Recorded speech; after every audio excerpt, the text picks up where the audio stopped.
ফেব্রুয়ারি মাসের নমুনা পরীক্ষায় ফেল করল আরও 104টি ওষুধ। জাল বলে চিহ্নিত হাওড়ার আমতা থেকে উদ্ধার রক্তচাপ নিয়ন্ত্রণের টেলমা 104টি ওষুধের মধ্যে রাজ্যের 2টি ল্যাবে ফেল করেছে 28টি।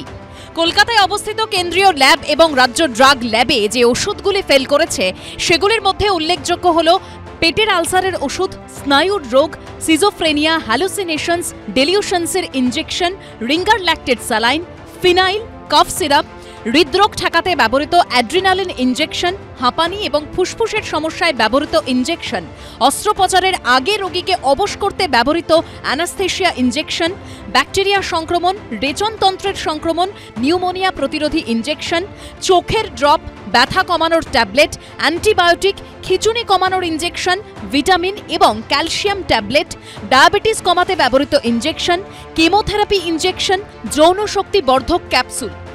এই পরিস্থিতি কেন তৈরি হলো? কেন হচ্ছে বারবার করে এই খবর আসছে যে গুণমান পরীক্ষায় পাস না করে এই সমস্ত ওষুধ বাজারে ঘুরে বেড়াচ্ছে এবং সেই ওষুধ বিক্রি হচ্ছে? এতদিন যে মানুষ খেয়ে এসেছে, কত লক্ষ মানুষ এই ভেজাল ওষুধ খেয়েছে, তাদের মধ্যে কি পার্শ্ব প্রতিক্রিয়া হয়েছে, তাদের মধ্যে কোনো মানুষ মারা গেছে কিনা তার নিশ্চয়তা কোথায়? যে সব ওষুধ আজকে ব্যবহার হচ্ছে অলরেডি ইতিমধ্যেই বিভিন্ন হাসপাতালে, সরকারি হাসপাতালে, প্রাইভেট হাসপাতালে যে ব্যবহার হচ্ছে, মানুষ ব্যবহার করছে, সেই সব ওষুধের স্যাম্পেল দেখা যাচ্ছে যে এইভাবে আজকে ফেল করছে, ফেল করছে। এটা শুধুমাত্র স্পেসিফিক একটা স্যাম্পল টেস্টিং করা হচ্ছে, তার ফলেই যদি সমস্ত ড্রাগের টেস্ট যদি করা হতো তাহলে কিন্তু আরও ভয়ঙ্করতম চিত্র ধরা পড়তো।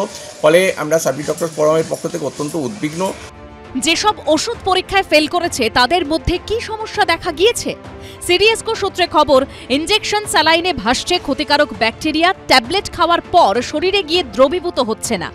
কোনোটিতে যে পরিমাণ ওষুধ আছে বলে দাবি করা হচ্ছে তার মাত্রা কম, কোনো ওষুধ আবার গোটাটাই জাল, কোনো ওষুধ নিম্নমানের, কোনো ওষুধে মিশে রয়েছে দূষিত পদার্থ, কোনোটা আবার সঠিকভাবে পরিশোধন করা তরল দিয়ে বানানো হয়নি।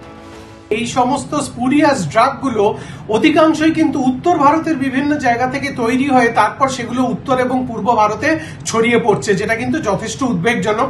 কিন্তু পশ্চিমবঙ্গবাসীকে আমরা বলবো যে এ ব্যাপারে চিন্তিত হওয়ার কোনো কারণ নেই। আমাদের রাজ্য সরকার যথেষ্ট দ্রুততা এবং ক্ষিপ্রতার সঙ্গে এই ব্যাপারে যাবতীয় যা যা করণীয় সেগুলো অত্যন্ত দ্রুততার সঙ্গে করা হচ্ছে, যাতে কোনো রকম জাল ওষুধ পশ্চিমবঙ্গের মার্কেটে ছেয়ে যেতে না পারে। রাজ্য ড্রাগ কন্ট্রোলের বক্তব্য, কলকাতার কেন্দ্রীয় ড্রাগ টেস্টিং ল্যাবটি পূর্ব ভারতের সেন্ট্রাল ল্যাব। এখানে পশ্চিমবঙ্গের পাশাপাশি বিহার, ঝাড়খণ্ড, সিকিম সহ 5টি রাজ্য এবং একটি কেন্দ্রশাসিত অঞ্চলের নমুনা পরীক্ষা হয়। কলকাতার ল্যাবে পরীক্ষা হওয়া মানে সব এই রাজ্যের নমুনা নয়। সন্দীপ সরকার ও ঝিলম করঞ্জাইয়ের রিপোর্ট, এবিপি আনন্দ।